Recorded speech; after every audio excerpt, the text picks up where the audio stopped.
Olá a todos.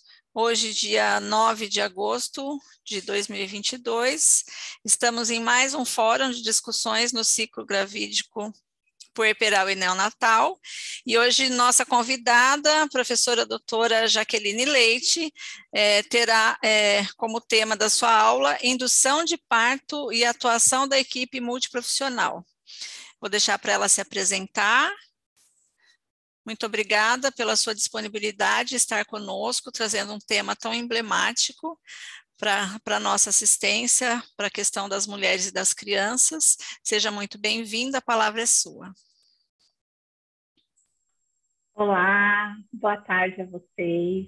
Quero agradecer muito o convite, doutora Adriana. É um prazer enorme estar aqui, de compartilhar um pouquinho, de nós discutirmos essa tarde sobre a indução de parto e qual a melhor estratégia para fortalecer essas mulheres dentro desse período tão especial, né, que é a gestação, o parto, né?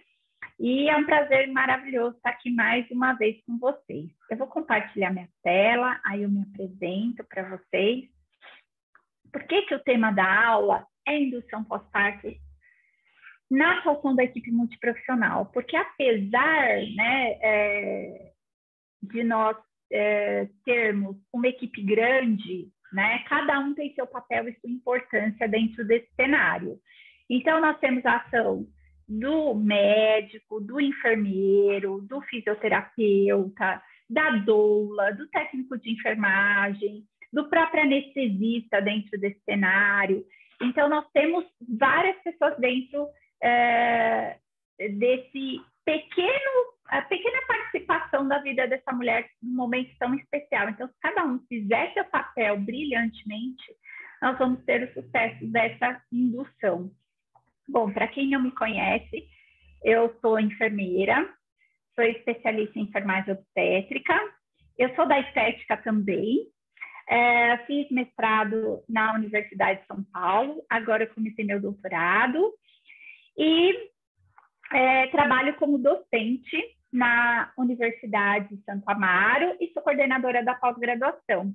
E também atuo como gestora no Centro Obstétrico de Parto da Maternidade Interlagos pela Organização Social Pirangi.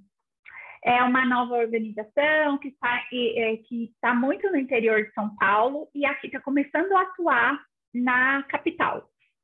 Então, nós temos como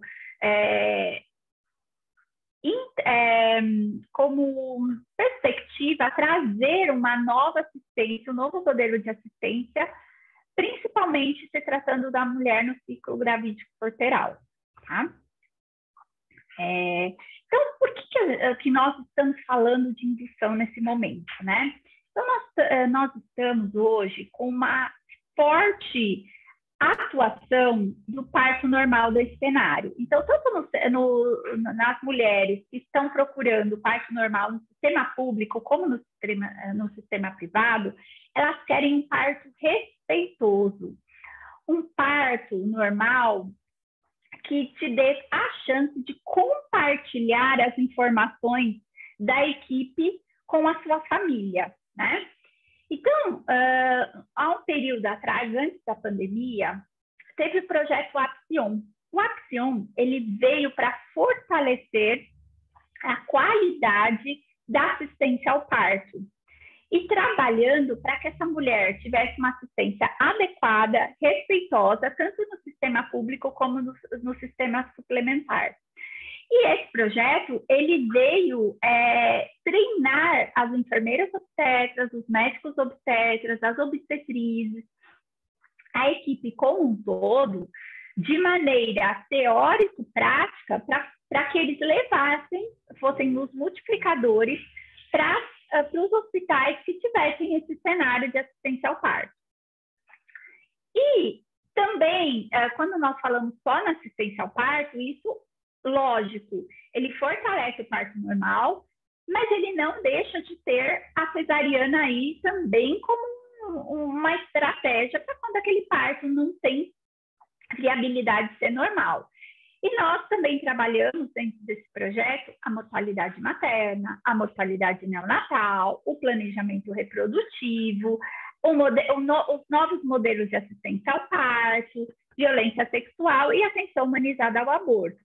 Então, quando nós falamos desse projeto, nós estamos incentivando os profissionais a estudarem, a se capacitarem sobre, né, a assistência aí tão desejada do parto normal. E para a gente começar a falar de indução de parto, nós temos que iniciar falando do índice de Bishop. Por quê? Porque a mulher, quando ela está lá na assistência pré-natal, ela recebe a notícia que ela chegou às 41 semanas.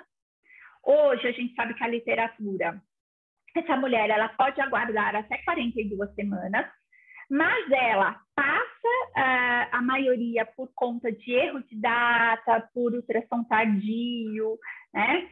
Ela acaba esperando até 41 semanas e é encaminhada à instituição hospitalar. Então, quando ela recebe essa notícia lá na unidade básica, lá na estratégia de saúde da família, ela fala, nossa, então eu vou lá para o hospital. Será que eu vou ficar?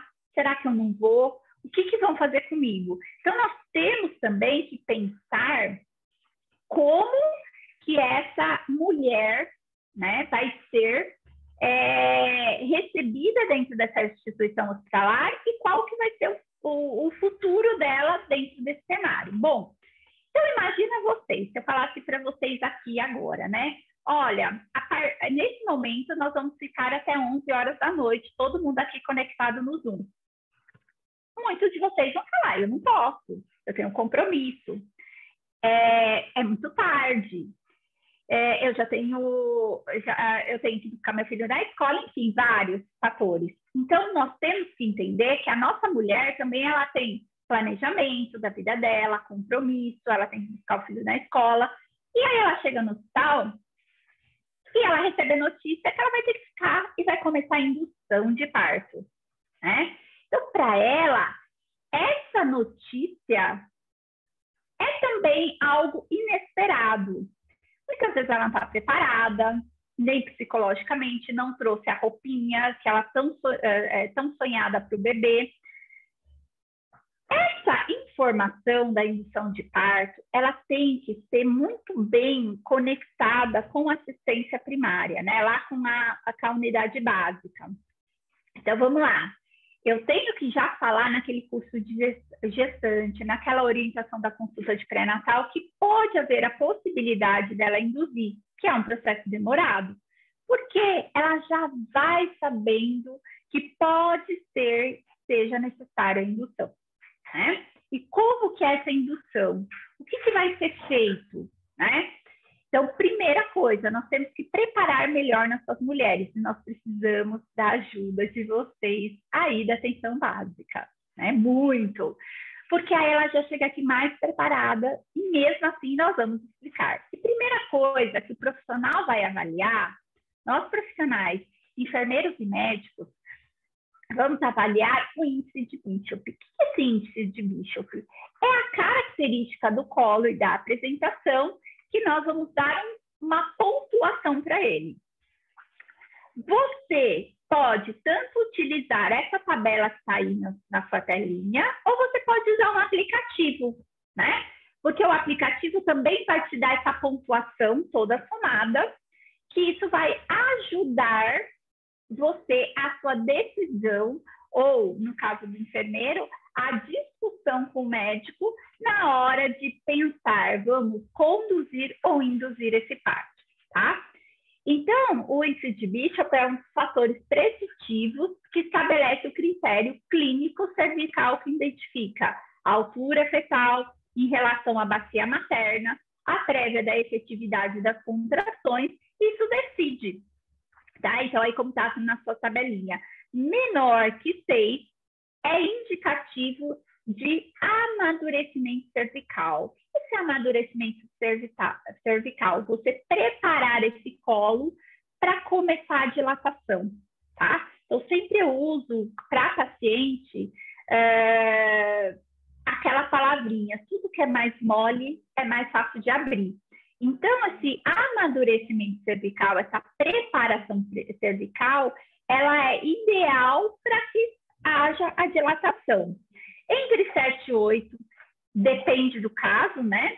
A gente vai ter que ter uma análise para ver se vai ser necessária a ocitocina ou não, se vai colocar o miso, né? Então, a gente vai avaliar esse colo e acima de 9, acima mais de 9, igual ou maior que 9, nós vamos iniciar, se necessário, com a ocitocina. Podemos proporcionar a liberação da ocitocina endógena? Claro, né? É fundamental que o profissional, que aí nós temos também o fisioterapeuta dentro do cenário, que nos ajude a compartilhar a melhor estratégia para essa mulher. Então, a verticalização, o relaxamento, o uso dos óleos essenciais. Então, o enfermeiro, o médico, o fisioterapeuta vão fazer essa conversa para traçar um plano para essa mulher, a melhor assistência mais assertiva, bom? Até que as contrações uterinas se tornem efetivas. Então, a avaliação do índice de Bishop, gente, apesar de ser uma tabela muito bem desenhada, há possibilidade de discordância entre os avaliadores. O que seria isso? Eu posso achar que o colo está de 1 a 2 e meu colega falar que está de 2 a 3. Então, pode haver discrepância em alguns momentos, mas isso nós temos que levar em consideração, né, alguns outros fatores que nos ajudem a chegar à necessidade de um amadurecimento cervical ou não, tá? Para melhor esclarecimento. Existem outros métodos? Existem. Então, vamos falar dos métodos farmacológicos desse amadurecimento cervical e dos métodos que nós não podemos usar em certas pacientes, como a cesárea anterior, o método farmacológico. Nós vamos opinar, né, pelo método mecânico. Existem possibilidades daquela paciente cesárea anterior usar só ocitocina? Sim, mas essa ocitocina é seriada e muito bem controlada. Então, vamos lá. Os métodos mecânicos, o método mecânico é o método do balão de Krause. Hoje, em muitas unidades, nós utilizamos o balão não o específico de Krause. Nós utilizamos uma sonda, do qual nós vamos fazer uma abertura mecânica, porque essa mulher, já que ela tem uma cesárea anterior, uma cicatriz uterina anterior, ela não vai utilizar o método que é a dinoprostona ou misoprostol, tá? Ela pode usar ocitocina? Sim, ela pode usar ocitocina seriada. Eu posso associar esses métodos farmacológicos e mecânicos com outros métodos não farmacológicos ou terapias complementares? Sim, eu tenho óleo de cravo e canela, que é utilizado muito na casa de parto. Eu tenho o uso de tâmara no final da gestação, eu tenho a acupuntura, eu tenho a moxa-bustão. Então, tem outras alternativas para auxiliar essa mulher a ter esse amadurecimento cervical, iniciar a liberação de ocitocina endógena e, assim, tendo contrações uterinas. Nós temos 3 métodos farmacológicos muito utilizados. Então, nós temos a Propes, que é a dinoprostona. Você coloca no colo uterino e essa liberação aos poucos da dinoprostona vai fazer com que amadureça esse colo cervical, haja amadurecimento do colo cervical. Nós temos o misoprostol, que você coloca o comprimido, insere o comprimido, ele dilui e automaticamente ele vai agir também no amadurecimento cervical. E nós temos também a ocitocina. A ocitocina, ela vai ter que ser instalada numa bomba de infusão e gradualmente, conforme a contração uterina, ela vai sendo aumentada 12 ml hora. Alguns estudos falam para iniciar com 12 ml, outros falam com 24 ml. Então, cabe a você, profissional, a decidir se iniciará com 12 ou com 24. Alguns estudos falam para iniciar com 12, quem tem cesárea anterior. Outros falam que depende da avaliação do colo, mais a dinâmica uterina, que está iniciando. Então, cabe a você, profissional, avaliar cada caso, cada mulher, para ver se inicia-se com 12 ou 24. E vai aumentar a cada hora 12 ml hora. Então, nós vamos ter aí um estudo, dependendo do caso, e associado sempre ao cuidado e atenção dessa mulher. Bom, então nós vamos falar de cada caso agora. Bom, o que nós temos que pensar, né? Quais são a farmacologia desse medicamento no cenário? O objetivo da prostaglandina, que é mais utilizada para esse amadurecimento cervical, o que ela vai fazer? Qual que é o objetivo dela, né? Então, ela vai fazer com que essa cervix, que esse medicamento, ele atue na cervix uterina, né?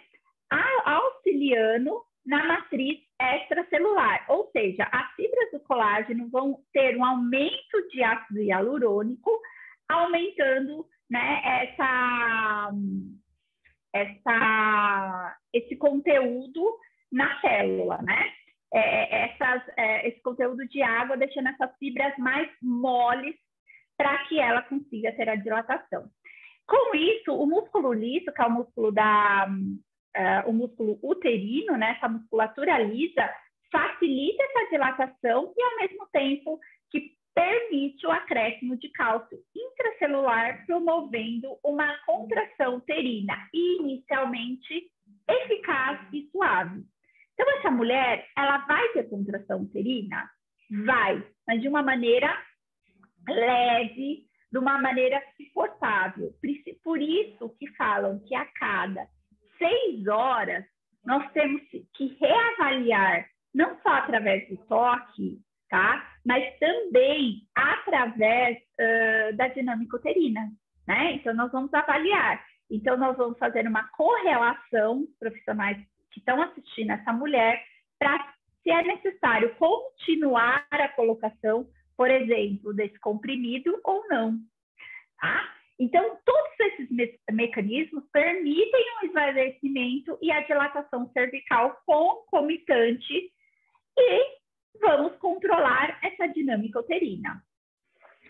E nós vamos seguir o nosso protocolo da Anvisa e da FIGO, da Federação Internacional de Ginecologia e Obstetrícia.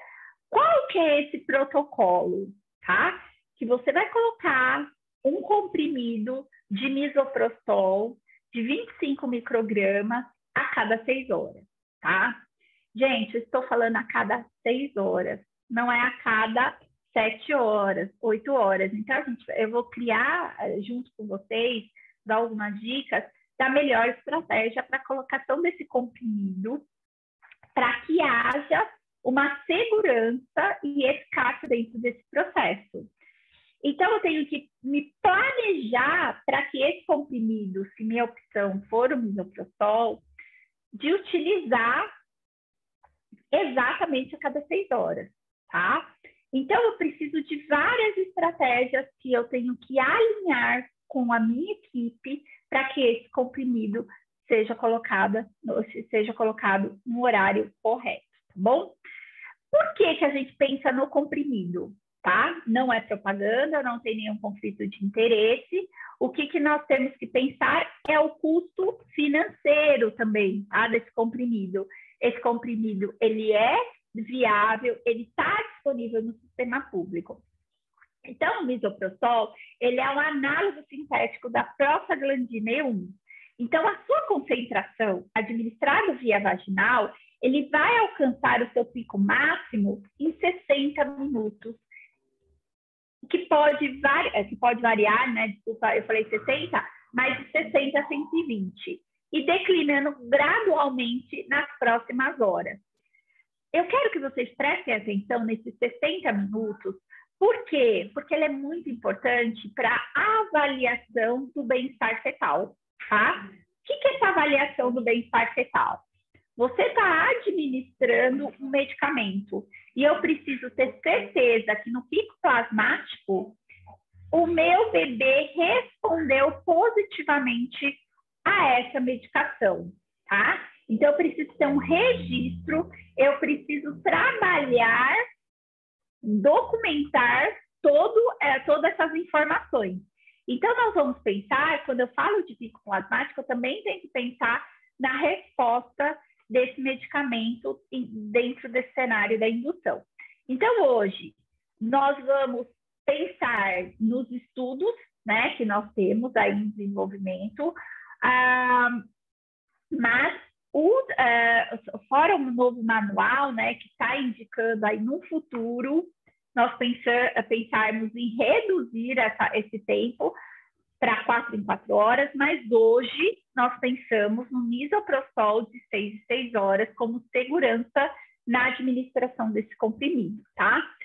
Não é para usar o de 200. Já posso usar o de 200? Não, tá? Nós vamos usar o de 25. E se esse bebê tiver lá 39 semanas, mas é feto morto, esse bebê não está vivo, vou continuar usando 25 microgramas, tá bom? Aqui, as outras questões que está aqui nesse protocolo, então, se nós pensarmos na questão de 13 a 26 semanas, nós estamos pensando em aumentar a questão da dosagem, tá? E vamos ter uma outra, um outro tempo, né? Nós reduzimos o tempo e aumentamos a dosagem.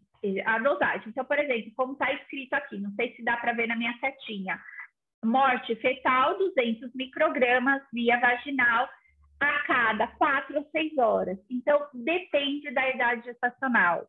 Então, a dica que eu dou também, refaçam as contas, você médico, enfermeiro na linha de frente, nós sabemos que PS, né, centro de parto, centro obstétrico, estão com grande demanda, né?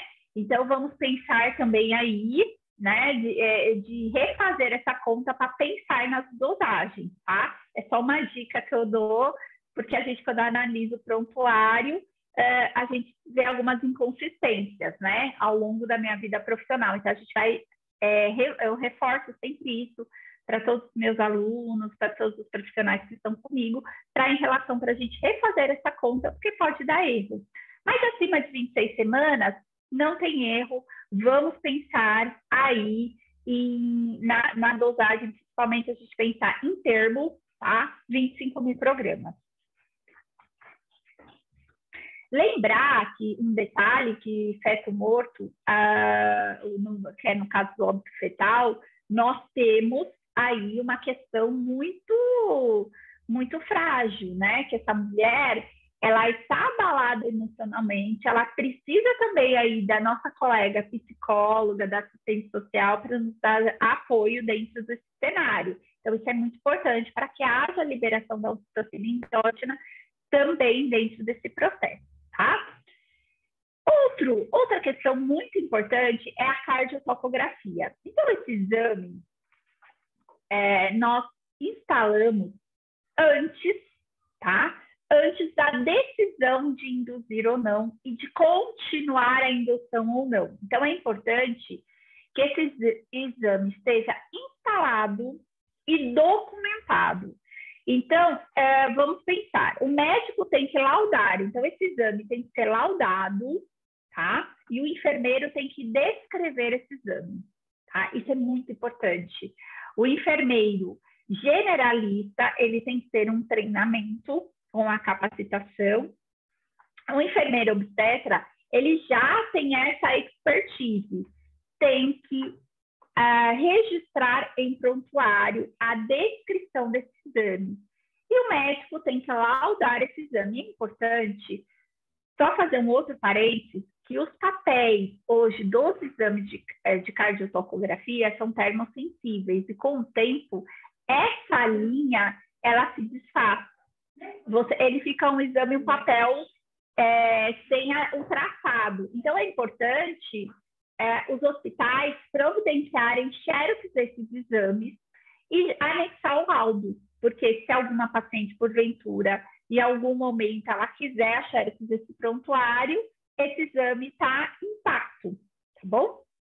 Então, com esse exame, nós concluímos que a vitalidade fetal está preservada e que se torna seguro a continuação dessa indução ou o início dessa indução, né? Então, por exemplo, se eu optei em colocar o misoprostol via vaginal, se eu pensei em iniciar uma ocitocina, que seja, eu tenho segurança da vitalidade fetal. Lembrar que o tempo desse pico plasmático, por exemplo, do misoprostol, né, é 60 minutos. Então, eu tenho que pensar, quando deu 40 minutos pós-introdução desse comprimido, eu repito o cardiotoco. Então, vamos lá. Eu tenho que fazer um cardiotoco pré-miso e pós-miso, início de indução, né, de administração da escolha desse medicamento. E após 40 minutos, por exemplo, se eu decidir o misoprostol. Então, olha aí, eu tenho que pensar no tempo. Porque quando eu penso 40 minutos, até eu pegar o aparelho, até a paciente, muitas vezes, ela quer mudar de posição, quer tomar uma água, e aí já está dando quase o tempo de 60 minutos. Então, eu pego aí o pico plasmático do medicamento, né? Então, os estudos, eles comparam que mesmo que a utilização da ausculta, tanto intermitente quanto contínua, né, apesar de não existir uma significância nesse registro, porque a ausculta intermitente ela é tão importante e tão segura como a ausculta contínua, mas tem que lembrar que hoje, com a judicialização da área da saúde, aquele papel com o nome da paciente ou etiqueta, ele se torna algo muito mais seguro para nós, né? Então, nós temos que pensar que o impresso ainda vale muito, né? Mas isso também não minimiza que você só vai fazer o cardiotoco e não vai fazer a ausculta intermitente.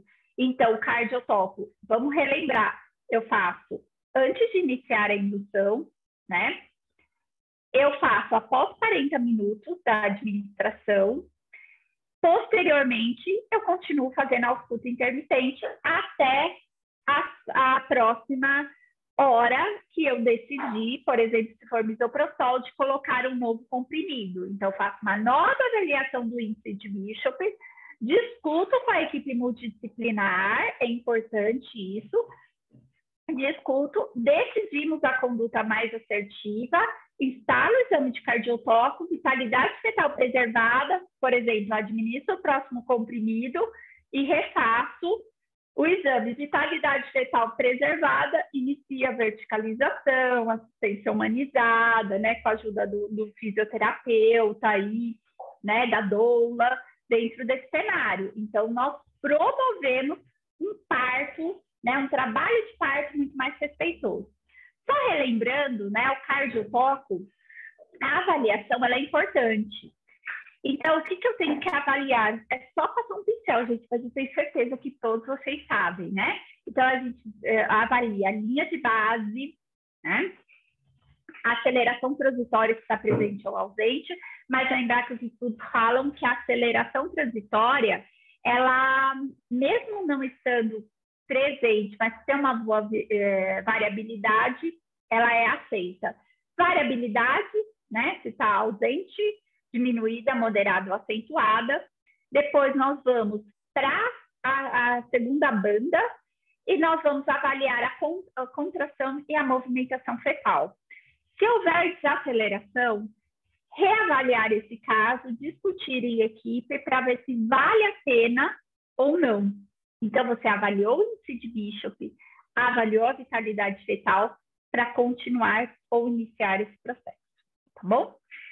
E é importante, gente, que a paciente esteja consciente e ciente desse processo, tá? Então, é importante você promover todo o esclarecimento para essa mulher, né? Então, o que eu sugiro para vocês, e depois eu quero ouvir de vocês no final, será que vocês já pensaram num termo de consentimento para indução? De forma fácil, de forma clara, a importância de você discutir com essa mulher e falar tanto para a mulher quanto para a família que, se for necessário, e ela desejar, assim desejar, ela pode parar todo esse processo, né? Então, é importante também a gente manter essa escutativa dessa mulher. E ela assinar que ela entendeu todo esse processo, que ela está disposta, né, a levar essa indução, né, das próximas horas, e que a equipe vai fazer tudo para que seja uma indução prazerosa e confortável dentro do processo que ela esperou, respeitando o seu plano de parto. Então, isso é muito importante. Então, o termo de consentimento é muito importante ser aplicado. Então, decidiu a indução, o médico ou o enfermeiro, ou de preferência os dois juntos, vão aplicar o termo, vão tirar todas as dúvidas, né? Em alguns hospitais nós temos o óxido nitroso, então, por mais que essa indução demore, quando começar as contrações, que já aí não vai ser mais uma indução, vai ser uma condução, ela tem o apoio aí do nosso colega anestesista dentro desse processo. Então, olha que gostoso, né? Nós trabalhamos uma equipe favorecendo aí o melhor cuidado, o melhor cenário para essa mulher. Então, é importante, na minha opinião, e o que eu vejo na prática, o termo de consentimento, tá? Bom, falando um pouquinho da prostaglandina E1, como ela é mais utilizada, por custo, né, custo-benefício, nós temos aí algumas regras para que seja um sucesso essa indução, né? Que seja prazeroso para a mulher esse processo, mas que esse processo seja feito corretamente, né? Então, primeiro, hoje nós temos uma administração via vaginal. Às vezes vocês podem estar ouvindo que está saindo as novas vias de administração, né? Mas, por enquanto, nós vamos manter a medicação via vaginal, tá? Essa medicação, ela tem que ser prescrita pelo médico em receituário. Hoje nós temos um receituário padrão, né? Depois, se a doutora Adriana quiser comentar um pouquinho, que isso está nos ajudando muito. Então, nós minimizamos os erros, como a gente falou no início, mas a prescrição, isso tem que ser tudo documentado. Eu falo que o misoprostol é muito perigoso, né? Então, a gente tem que ir na farmácia, pegar. Então, olha aí um detalhe. Eu preciso saber do horário do funcionamento da farmácia, porque eu não posso deixar esse comprimido passar muito do horário, né? Então, eu preciso também ter meu colega farmacêutico dentro desse cenário, entender um pouquinho a dinâmica. Esse comprimido vai ficar com a enfermeira, vai ficar com o farmacêutico e a enfermeira pega na hora, o médico, né? É importante explicar a técnica novamente para o paciente. Por quê? Tá? Por quê? Um comprimido via vaginal, que vai ter um toque, o toque é desconfortável, eu vou colocar um comprimido que é durinho, né? Ela pode achar que a nossa unha está comprida, mas não é, o comprimido que é mais resistente. É importante que a pessoa que está administrando, seja médico ou enfermeiro, ele saiba reavaliar esse índice de Bishop. Por quê? Você fala reavaliar, nós acabamos de falar que nós avaliamos e vamos iniciar a indução. Mas muitas vezes aquele comprimido demorou para chegar. E pode ser, por coincidência, que tenha desencadeado um trabalho de parto, né? Vamos supor, isso já aconteceu, né? Eu falo que o obstetrícia é uma caixinha de surpresa. Devemos colocar, gente, é muito importante. Isso é um detalhe, assim, fundamental. Hoje o comprimido, ele é muito fácil de diluição. Então, antigamente, nós colocávamos na luva, imagina que minha mão está com luva, e eu colocava o comprimido sobre os meus dedos. Só que acontece que hoje está muito mais fácil diluir esse comprimido. E aí, quando eu vou colocar na paciente, nossa, esse comprimido já virou o quê? Uma caixinha, né? E aí eu perdi muitas vezes um princípio ativo que fica na minha mão, na minha luvinha. Então, vamos lá. E aí, como que eu vou promover o conforto na administração desse comprimido? Gente, em vez de eu colocar na palma da mão, pensa a palma, eu vou colocar no dorso. Então, vamos imaginar o introito vaginal, eu coloquei aqui no dorso da minha mão, e quando ele passa no introito vaginal, fica muito mais confortável a administração desse comprimido. Então, eu não coloco o gel na palma, e sim no dorso, perfeito? E o comprimido está sequinho e não vou perder o princípio ativo. Olha que bacana, né? Então, a eficácia dentro desse processo da mucosa vaginal, nós sabemos que ela vai absorver esse comprimido de forma, esse princípio ativo de forma integral, tá?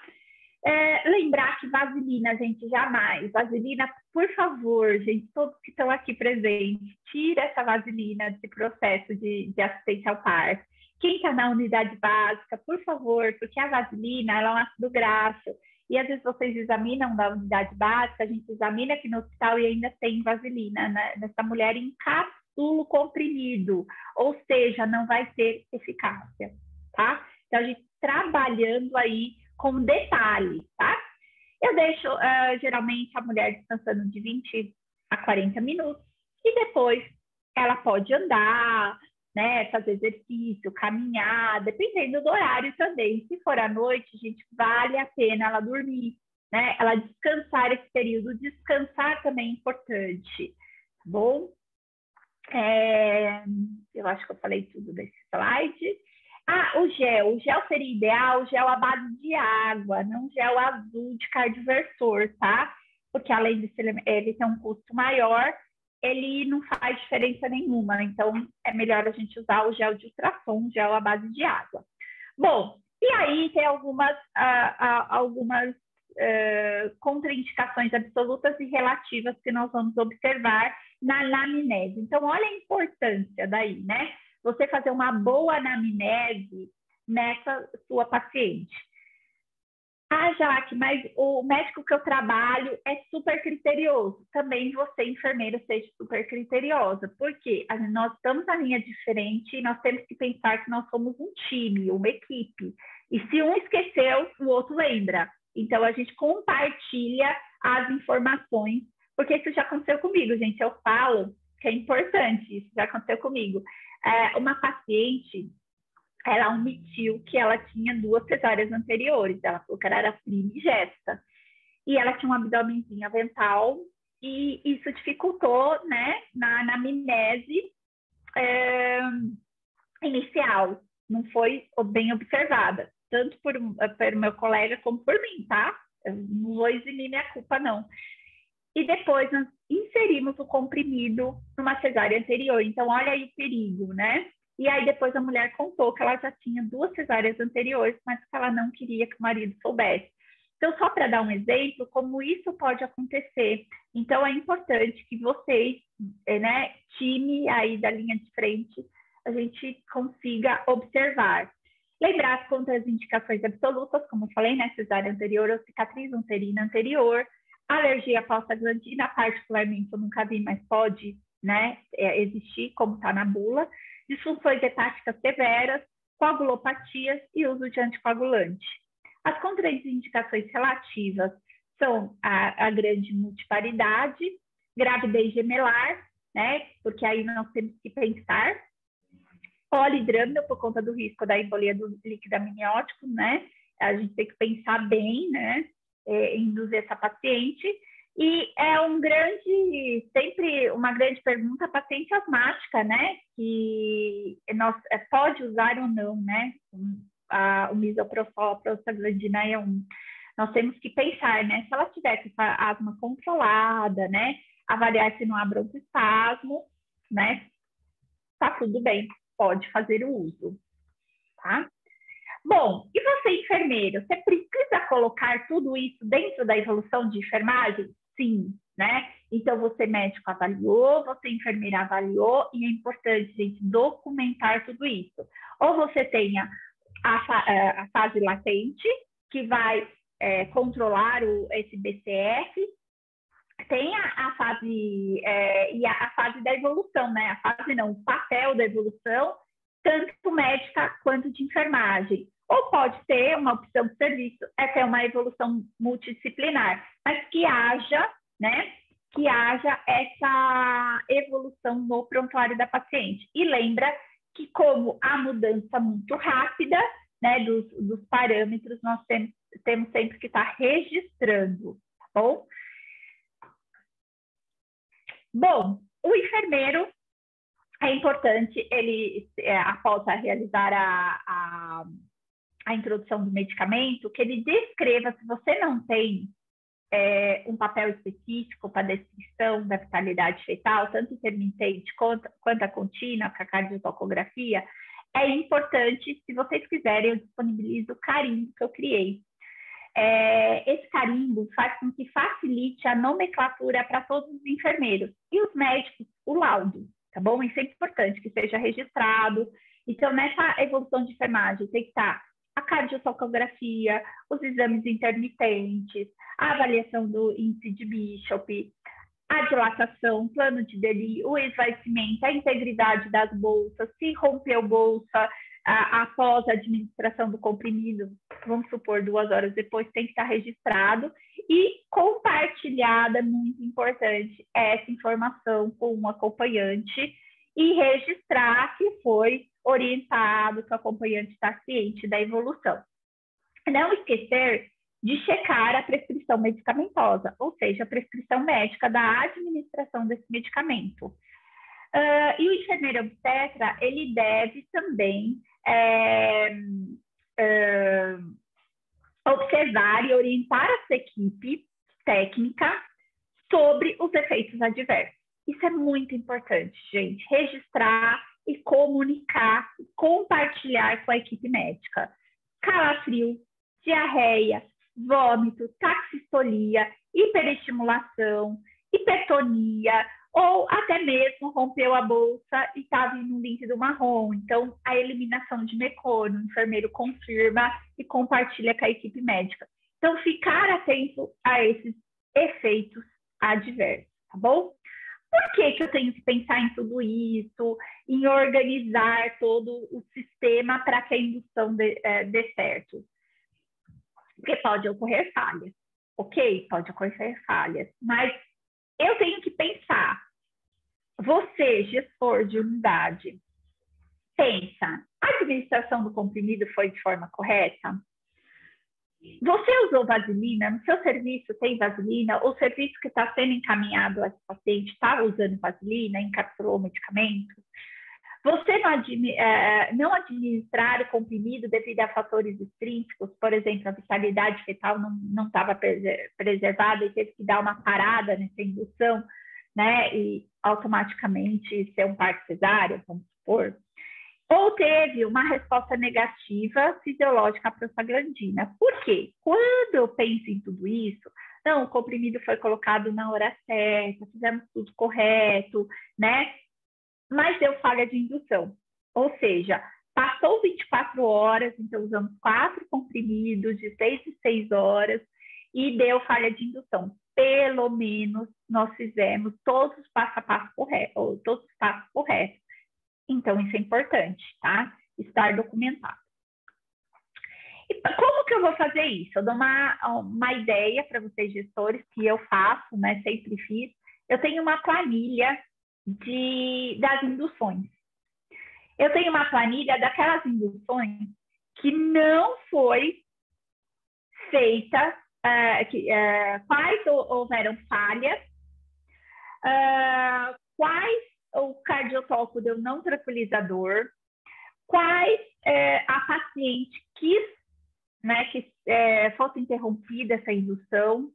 Então, eu coloco nessa planilha todas as induções, quais foram as falhas, quais foram os motivos da parada dessa indução, o porquê, porque aí eu consigo ver o perfil da minha paciente, né? E como que eu vou trabalhar para um sucesso nessa indução de parto. O que está faltando, né? Será que está faltando até um curso de gestante, um debate com a minha paciente, né? Será que há melhor acolhimento no pré-parto, por exemplo? Então, eu preciso pensar, será que não é legal a criação de um parto de indução?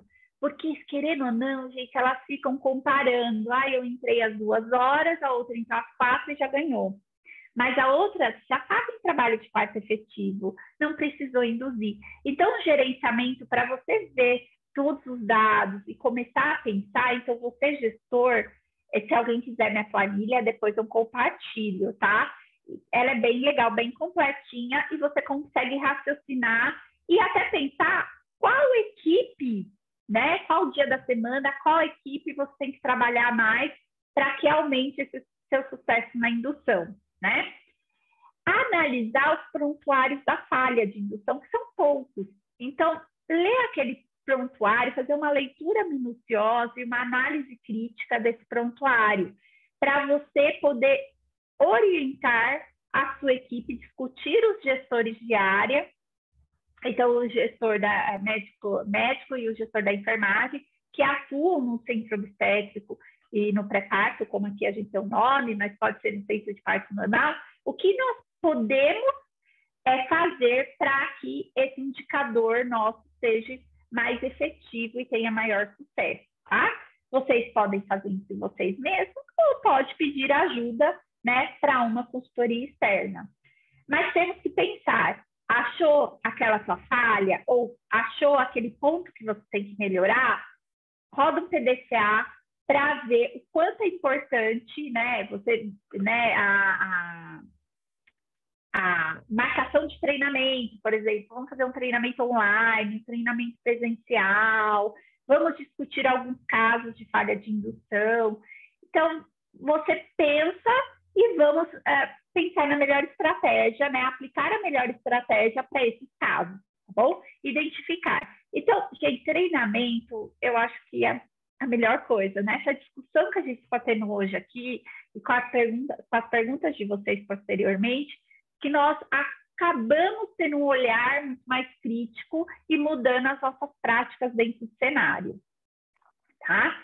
E, né, como eu falei, a consultoria externa é uma outra opção, porque aí você está com um olhar tão viciado que a outra sua colega consegue ver de uma forma mais clara, talvez, onde que haja falha. É uma outra questão. É importante também consultar lá a nossa ouvidoria, né, para ver se tem alguma queixa ou até mesmo elogios da nossa paciente que passou pela indução de parto, tá?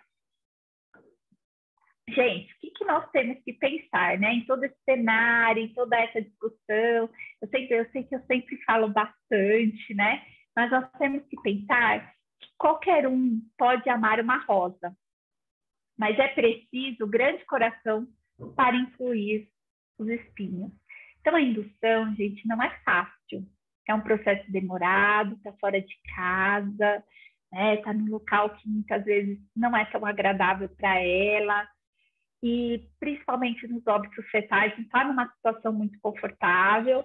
Mas nós temos que abraçar para melhorar a nossa qualidade na assistência ao parto e a satisfação da nossa mulher num período tão especial que é isso, que é um momento inesquecível. Quem já teve filhos sabe o quanto que como que é um momento que nós jamais esquecemos e que nós trabalharemos em equipe. Eu tenho certeza que cada um de vocês já trabalha e vão melhorar mais esse atendimento. Cada dia eu falo com muita crítica, né? Eu automaticamente, todo dia eu quero melhorar um pouquinho para que essa mulher sempre recorde desse momento tão especial da vida dela. Agradeço mais uma vez a oportunidade de estar discutindo com vocês. Deixo meu e-mail, meu contato, para que vocês... E agora eu quero saber das dúvidas, né? Das dicas que vocês também no seu serviço possam me dar.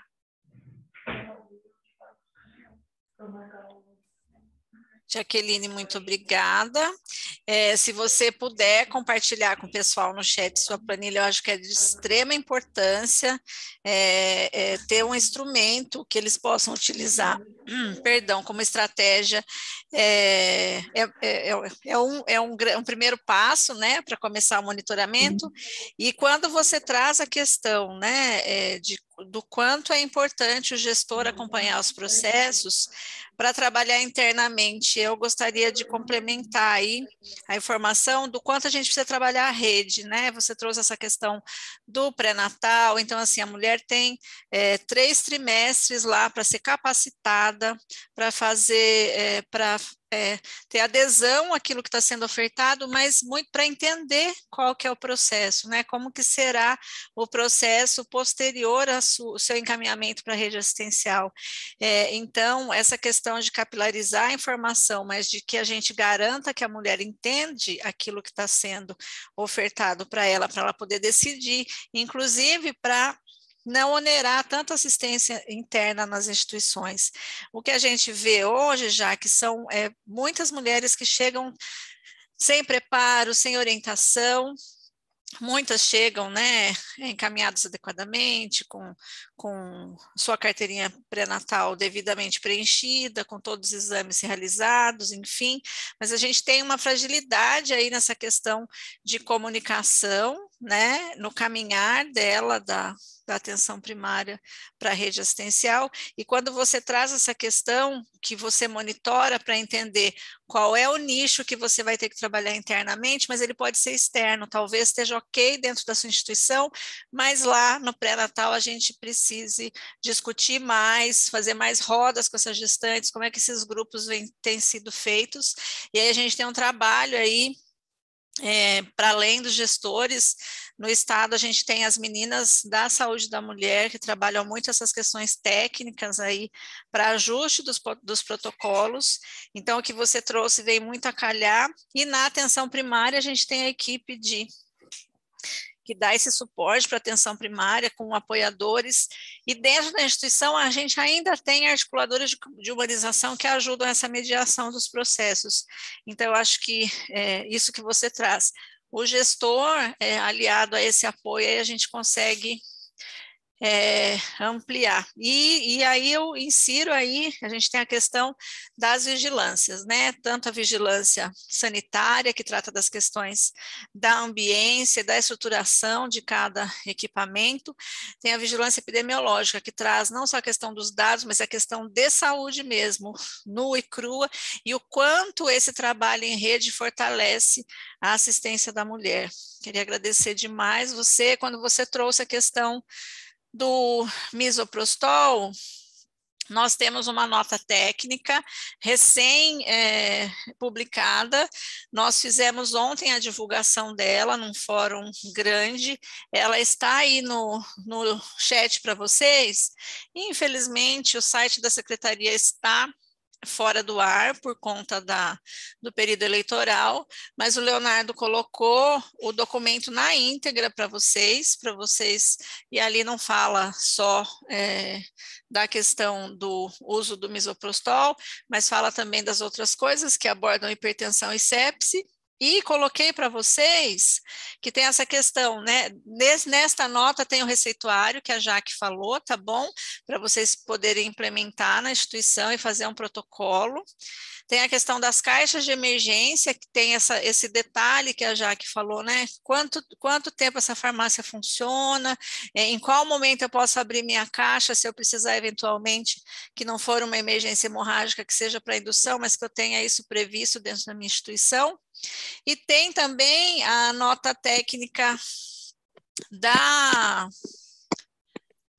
liberação do misoprostol, que é a nota técnica CIB 50, também está aqui com vocês, para pedido no Farmanet, como é que os hospitais recebem isso, e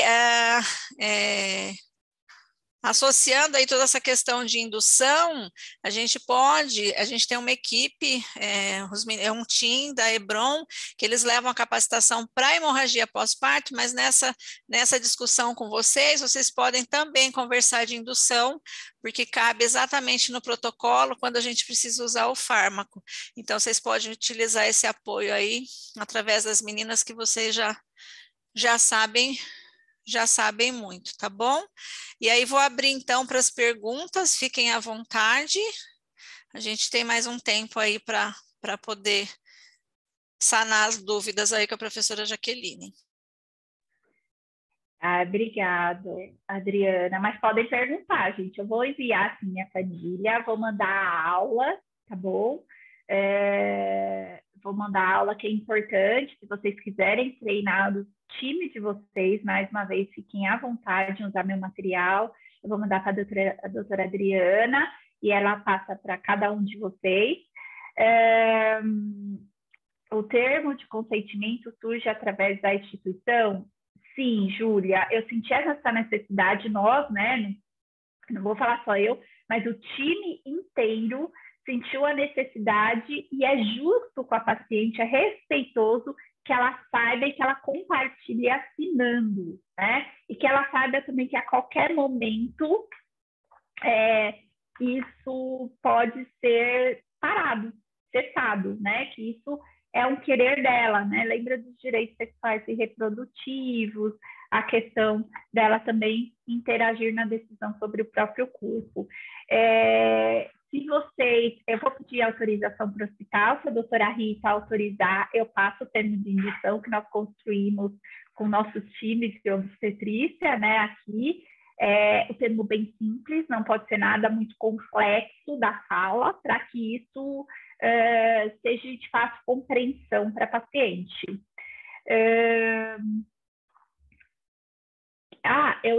Como a doutora falou da caixa de hemorragia, é importante também que aquela mulher que fez a indução, principalmente uma indução longa, ela tem maior chance de ter uma hemorragia pós-parto. Então, também ficar atenta a essa paciente. E lembrar que essa paciente, ela não tem que ficar só sentada. O comprimido por si só não vai fazer efeito. Que, né, a dança, o exercício, né, a verticalização, o uso da bola, o uso do banho, continua normalmente no trabalho de parto.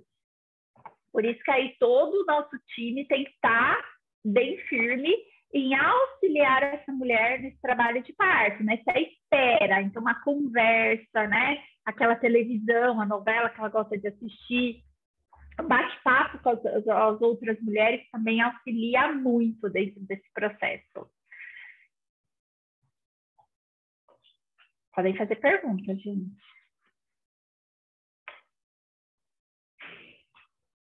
Acessem,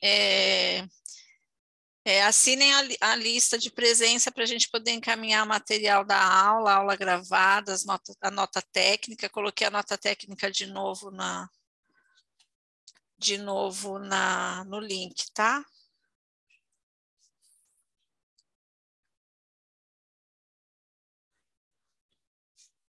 Perguntas? Dúvidas? Dúvidas, pode perguntar. Se eu não souber responder, eu prometo encaminhar a resposta para vocês. O carimbo, se vocês quiserem, eu mando. O carimbo que eu fiz para deixar muito mais fácil e a nomenclatura mais fácil para a equipe de enfermagem obstétrica. Também eu posso disponibilizar, está no arquivo de Excel, é só vocês... É um carimbo bem grande, tá? Mas ele facilita mas a sua equipe também pode descrever na evolução de enfermagem, tá bom? A descrição, ela é diferente do laudo, porque no laudo vai conter as categorias, né? Mas o carimbo, ele é suficiente. Lembrar que o conselho de enfermagem, ele faz com que, né, seja importante essa descrição em prontuário. Gente, o prontuário tem que ser muito bem feito. Muito bem feito. Então, por isso que eu pego no pé do passo a passo, né? Tem que ser muito bem feita essa indução. Na realidade, só um pouquinho, Cláudia, te passo a palavra. Na realidade, o prontuário é o histórico integral da paciente. Sem ele, não somos nada, né? Já que eu acho que tudo que não está registrado não aconteceu, a gente vive isso na prática, na vida e na morte, né? Acho que os profissionais que estão aqui sabem muito bem do que a gente está falando, o quanto a gente luta para que as informações sejam fidedignas, completas e traduzam exatamente o que foi realizado com os pacientes. Então, essa questão que você traz aí do passo a passo é um trabalho, sabemos que é um trabalho árduo, mas muito necessário para complementar a assistência. Oi, Glaucia, pode falar. Bom, eu me chamo Glaucia, né, como a Adri falou, sou representante da Hebron, trabalho em São Paulo, junto com a Jaque também. A gente também, Adri, né, tem uma parceria com a Jaque, onde a gente leva ela nos hospitais para fazer oficinas. Então, quem tiver interesse também, a gente pode fazer treinamentos práticos com a Jaque em loco, sabe? Deixa eu só explicar para o pessoal como que funciona isso. Gente, a Hebron é parceira do grupo de enfrentamento aqui na secretaria, tá? E aí, esse trabalho para hemorragia pós-parto, eles fazem com a gente. Então, o plano de ações de 2022 é esse trabalho para que a gente leve capacitação para os profissionais, e na elaboração dessa nota técnica, a Hebron tem encaminhado com a gente. Então, a gente sempre fala, né, que não tem conflito de interesses, porque eles são os únicos representantes do Ministério da Saúde na distribuição do misoprostol nacionalmente. Então, aqui para São Paulo, a gente tem a felicidade de termos 4 apoiadores.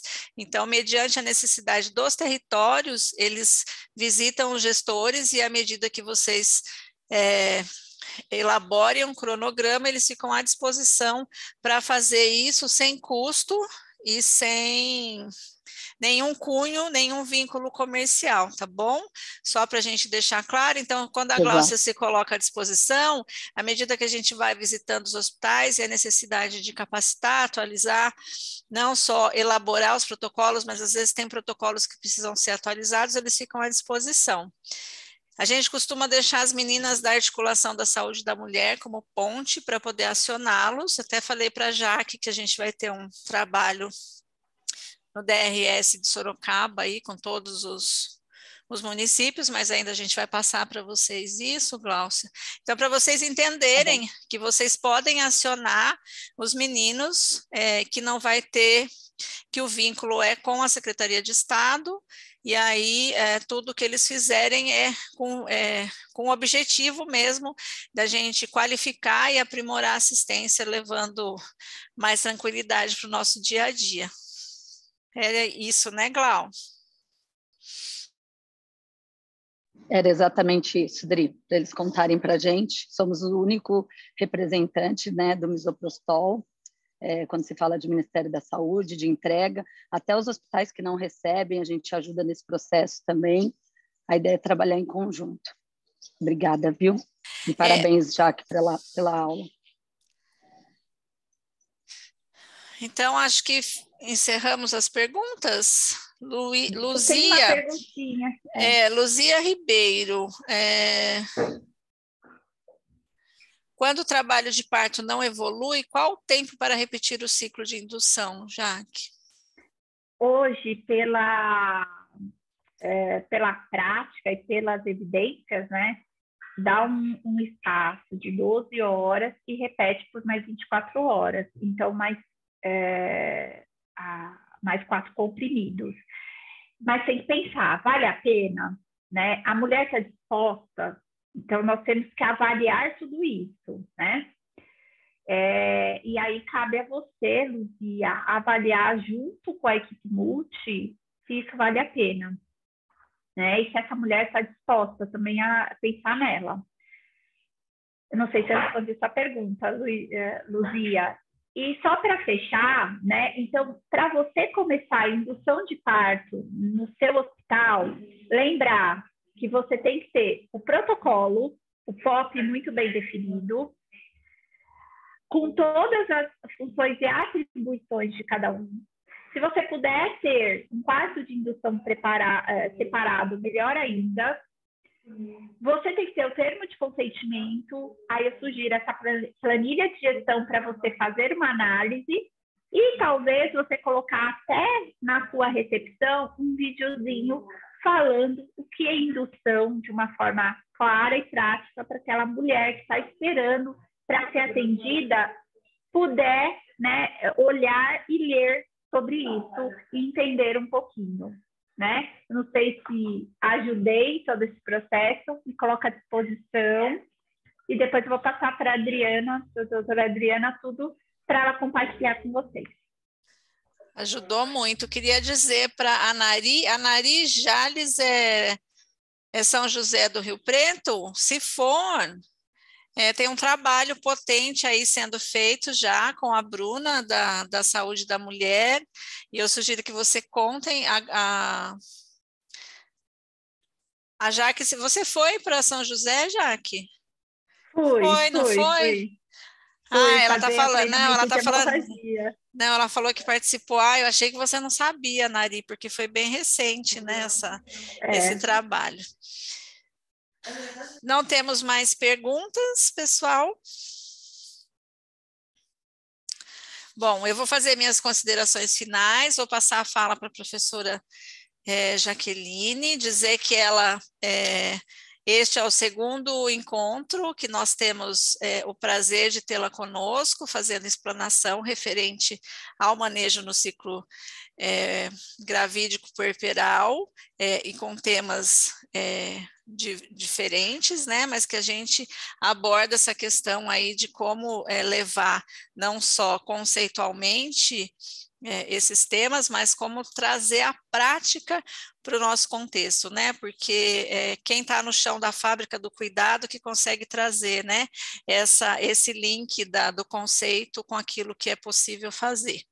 Então, professora Jaqueline Leite, em nome do Grupo de Enfrentamento à Morte Materna, Infantil e Fetal, quero agradecer demais sua participação, dizer que vou manter disponível o cronograma para você inserir novos temas, estar conosco de novo, e passo as considerações finais para você. Muito obrigada, é um prazer muito grande estar aqui com vocês mais uma vez. Estou à disposição da Secretaria de Saúde, a doutora Adriana pode sempre contar comigo. Nós sabemos que o grupo de vocês é muito importante para a saúde da mulher, principalmente nesse ciclo gravídico puerperal. E lembrar a todos vocês que participam, se tiver alguma dúvida, pode entrar em contato comigo por telefone, por e-mail, sempre eu respondo, porque nós estamos juntas, todas, nessa luta para uma melhor assistência ao parto, para que nossa mulher tenha um melhor desfecho clínico e uma felicidade nesse momento tão especial. Um grande beijo, um grande abraço a todos. Muito obrigada mais uma vez. Obrigada, gente. Boa tarde. Até a próxima semana.